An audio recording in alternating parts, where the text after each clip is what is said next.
detto che si diceva sempre a casa mia, la madre del lavoro è la mattina buon'ora, cioè la madre del lavoro è il mattino presto.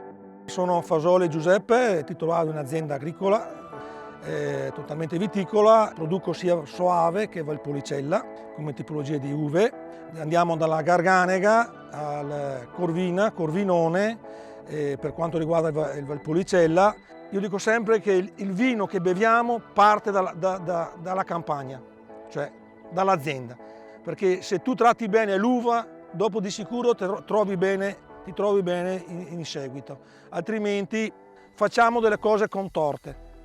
L'amore per la terra nasce, è un procedimento molto lungo, nasce dalla famiglia.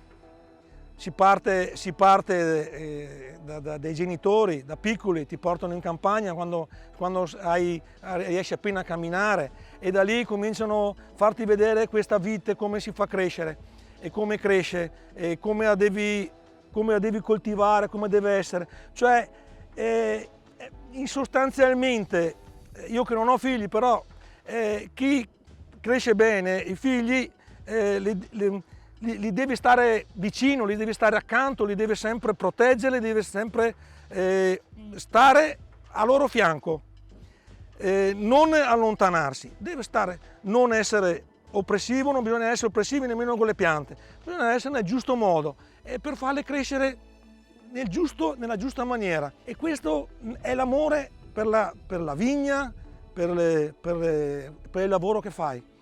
Io dico, lo fai da quando parti da piccolo, lì credo che cresci assieme alle piante.